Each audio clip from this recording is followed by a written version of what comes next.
Phone tapping case విచారణలో విస్తుగొల్పే వాస్తవాలు బయటపడుతున్నాయి.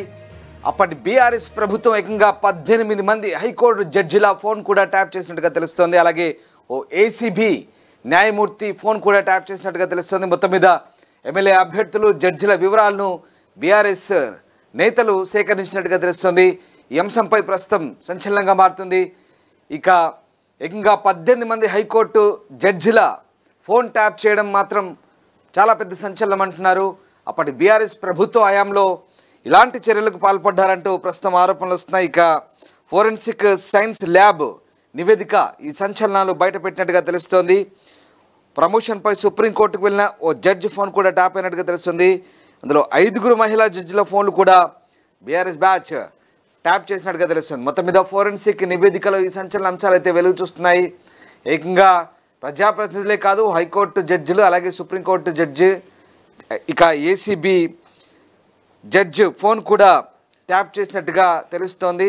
ఇదే అంశానికి సంబంధించి ప్రస్తుతం ఏసీబీ విచారణ అయితే కొనసాగుతుంది. మరి ఇన్నాళ్ళు కేవలం ప్రజాప్రతినిధులు, రాజకీయ ప్రత్యర్థుల ఫోన్లే ట్యాప్ చేశారనుకుంటున్న అంశంలో ఇప్పుడు సరికొత్త సంచలనాలు బయటపడుతున్నాయి. ఏకంగా కోర్టు జడ్జిల ఫోన్ కూడా ట్యాప్ చేసినట్టుగా నివేదిక రావడంతో ఒకసారిగా ఈ అంశం మరింత సంచలనంగా మారుతుంది.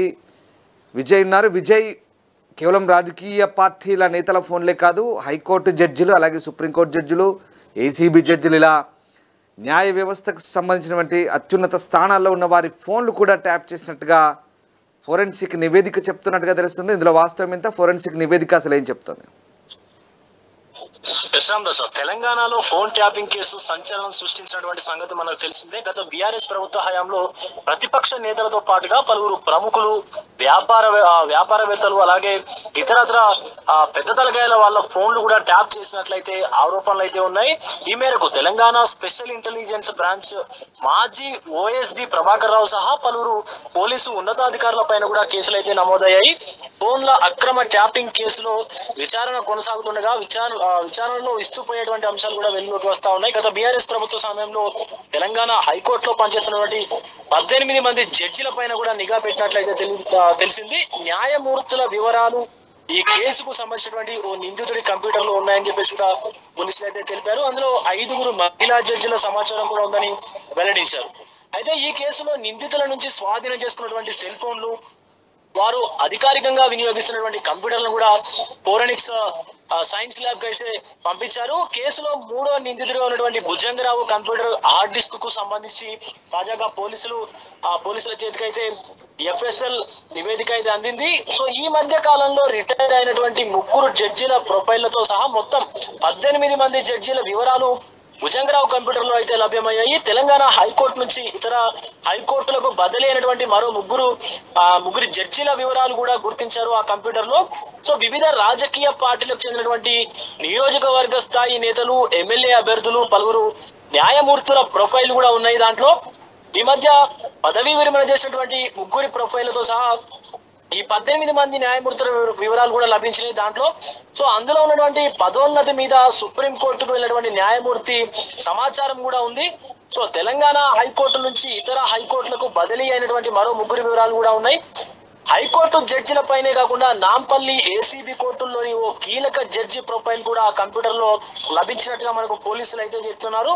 సో ఈ ప్రొఫైల్లో జడ్జిల ఫోటోలు, వారి స్వస్థలం, చదువు, ఉద్యోగ ప్రస్థానం, కుటుంబ సభ్యుల వివరాలు, ఇలా అన్ని కూడా వారి పర్సనల్ డేటా అంతా కూడా పొందుపరిచినట్టుగా మనకు కనిపిస్తా ఉంది. ఆ పోలీసులు అయితే చెప్తా ఉన్నారు. అయితే ఈ ఎఫ్ఎస్ఎల్ నివేదికలోని పూర్తి వివరాలను బయటకు వస్తే మరిన్ని సంచలన విషయాలు వెలుగు చూసేటువంటి ఛాన్స్ ఉందని చెప్పేసి కూడా పోలీసు ఉన్నతాధికారులు అయితే చెప్తున్నటువంటి పరిస్థితి కూడా ఉంది. ఈ కేసులో ప్రధాన నిందితుడిగా ఉన్నటువంటి మాజీ ఓఎస్డి ప్రభాకర్ రావుతో పాటు మరో కీలక నిందితుడు శ్రవణ్ రావును కూడా ప్రొక్లైమ్డ్ అఫెండర్ నిర్ధారించేటువంటి దిశగా కూడా పోలీసులు అయితే కసరత్తు చేపట్టారు. ఇప్పటికే అరెస్ట్ అయ్యి రిమాండ్ లో ఉన్నటువంటి మాజీ అదనపు ఎస్పీ భుజంగరావు, మాజీ ఓఎస్డి రాధాకృష్ణ రావులకైతే హైకోర్టు గురువారం షరతులతో కూడినటువంటి బెయిల్ మంజూరు చేసింది Ramdas.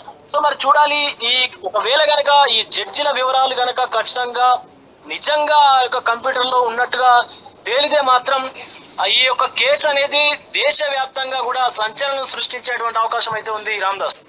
Right, yes, thank you Vijay. So forensic నివేదికలో సంచలన అంశాలైతే వెల్లడైనట్టుగా తెలుస్తోంది.